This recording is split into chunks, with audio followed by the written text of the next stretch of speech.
Արցախի պատգամավորները պատրաստվում են նախագահական ընտրությունների։ Սամվել Շահրամանյանի պաշտոնավարման ժամկետը 20 օրից կավարտվի։ Արցախի խորհրդարանը կարծում է, որ պետական համակարգերը թեկուզ վտարանդի պետք է շարունակեն գործել։ Եվ շատ ավելի նախընտրելի է, որ մենք բոլորս կարողանանք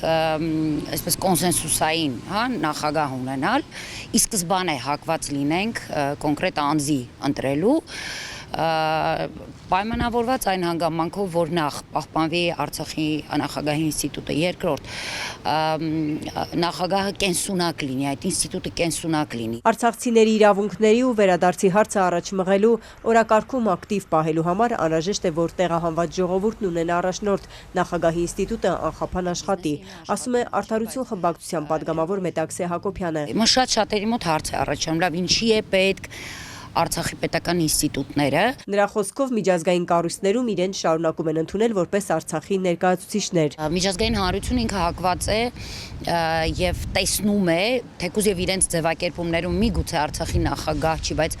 իրենք մեզ բոլորիս ընկալում են որպես Արցախի լեգիտիմ ներկայացուցիչներ։ Նախագահի թեկնածուի քննարկումները դեռ չեն հանգուցալուծվել։ Հաջորդ շաբաթ պարզ կլինի միասնական թե առանձին թեկնածուներ են առաջադրելու։ Սամվել Շահրամանյանի թեկնածության մասին ինչ են մտածում։ Հնարավոր է հակված են, որ ինքն էլ շարունակի։ Միջազգային հանրությունը ինքը հակված է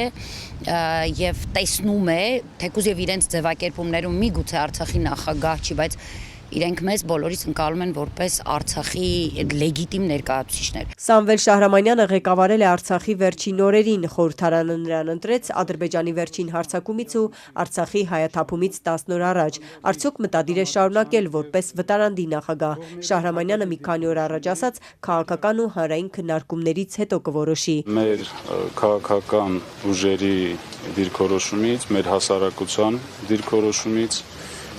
եւ մենք հաշվի ենք առնելու այդ բոլորի կարծիքները։ Նախընտրական քննարկումներին, որ ակտիվ շարունակվում են, չեն մասնակցում Սամվել Բաբայանի գլխավորած կուսակցության միասնական հայրենիք խմբակցության պատգամավորները։ Նրանք ոչ մի հարցում միասնական չեն պատգամավորների հետ, պնդում է Հակոբյանը։ Շատ դեպքերում այս տարուկես ընթացքում, 1.5 տարվա ընթացքում հիմնականում չեն եղել ազգային ժողովի հետ, մնացած խմբակցությունների հետ եւ հակառակ կարծիք են ունեցել կամ չեն ունեցել ուղղակի կարծիք։ Մամուլում գրվեց նաև Սամվել Բաբայանի թեկնածության մասին, բայց Բաբայանը հայտարարեց, թե չի հավակնում Արցախի նախագահի պաշտոնին։ Հետո լուրեր շրջանառվեցին Արցախի նախկին նախարարներից Հայկ Խանոմյանի թեկնածության մասին։ Որևէ խմբակցություն ինձ առաջարկ չի արել, որևէ պատգամավոր ինձ առաջարկ չի արել, ոչ ես եմ որևէ մեկին առաջարկ արել։ Արցախի տարածքից դուրս որևէ արցախյան պաշտոնի չեմ հավակնում։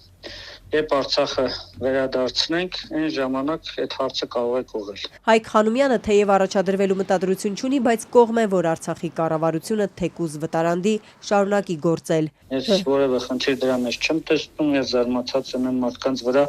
որոնք դրա մեջ խնդիր տեսնում են։ Սպասվող նախագահական ընտրությունների մասին վարչապետ Փաշինյանն ու նրա թիմակիցները դեռ կարծիք չեն հայտնել։ Հայաստանի Հանրապետությունում կա մի կառավարություն եւ այդ կառավարությունը նստած է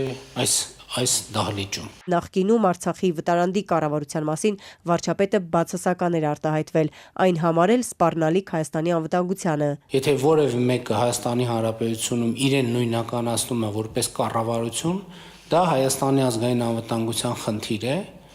եւ հույս ունեմ, որ այդ խնդրի գոյությունը չի նշանակի, որ մեր մարմինները իրենց աշխատանքներում թերացել են։ Կարծում եմ Նիկոլ Փաշինյանը ծանր տանի արևմտյան Ադրբեջանի իշխանությունների գոյությունը, այսպես ասած, Բաքվում, քան թե Արցախի իշխանությունների գոյությունը Երևանում։ Արցախի նախագահի ընտրությունը հավանաբար մայիսի վերջին կլինի, եթե Սամվել Բաբայանի թիմակիցներն էլ նիստին չմասնակցեն, մյուս պատգամավորների ձայները բավարար են ընտրելու համար։